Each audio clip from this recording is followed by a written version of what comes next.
Today at Executive Chat, we're going to meet Veronica Diquattro, Chief Revenue Officer Europe at DAZN.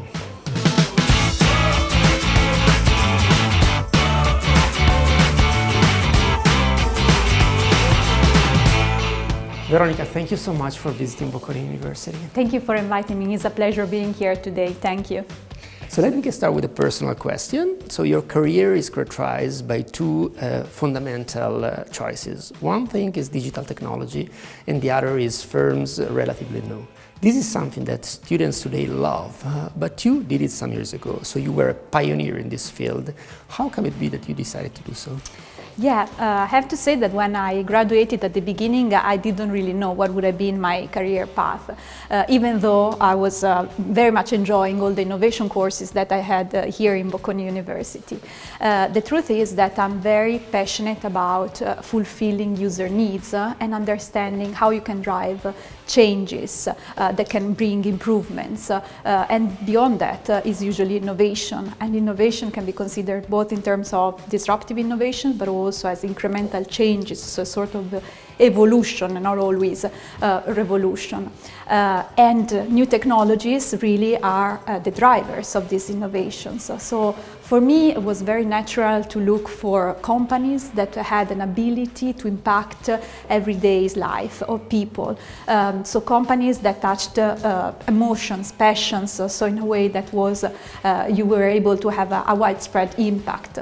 So that's how, for me, the perfect match at the beginning were companies as Google, Spotify, and DAZN today. So that's where I got to where I am today. This makes a lot of sense. And in the case of DAZN, you have created the startup in Italy. Yeah, exactly. And we know that launching a startup is never easy. And especially doing it in Italy and doing it in a sector that is highly regulated and very established.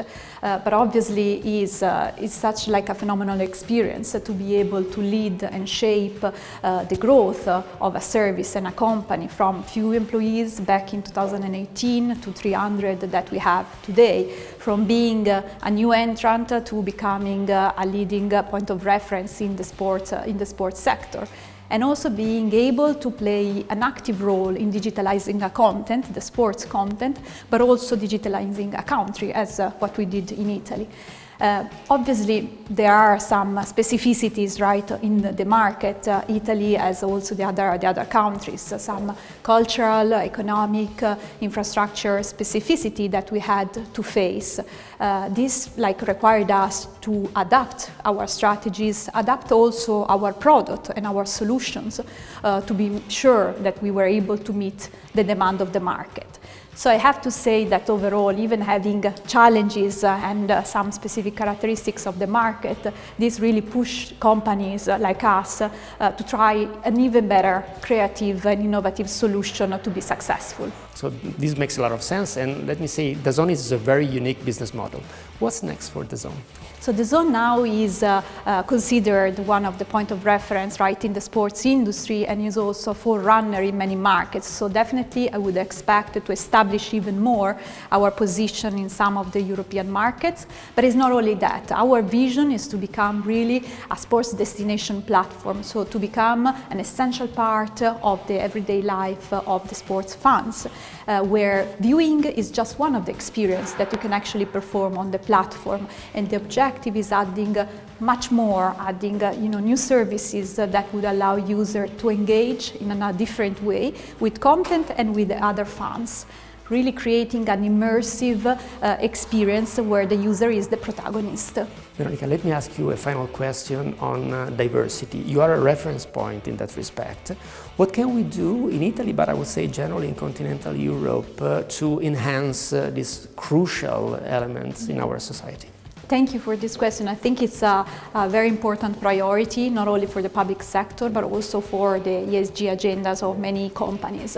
If we look at Europe, I would say that there is a lot that still needs to be done. I mean, there is a lot of talking and debate about the topic, so definitely there is an increased level of awareness and willingness to take action, but I feel that we are still beyond in terms of policy making and taking some concrete actions in these regards. So I would touch two topics that for me are very relevant and on which I hope to see some concrete progress in the upcoming years. So one is the pay gap. Very recently the European Parliament approved one directive to actually allow transparency on salary within companies with at least 50 employees, and I think this is a great step towards fighting discrimination of gender and role. So I hope that this can be just one of the first action. And another is paternity leave. I think that ensuring equal share between men and women is very important, not only to protect the rights of women for a better work-life balance, but also to protect the rights of men to enjoy their life with their kids, especially during the first years. This makes a lot of sense, and these are really two pragmatic actions that we hope that we all will have to implement very soon. So thank you very much for visiting Bocconi, and I really hope to have you back with our students. Thank you so much, it was a pleasure.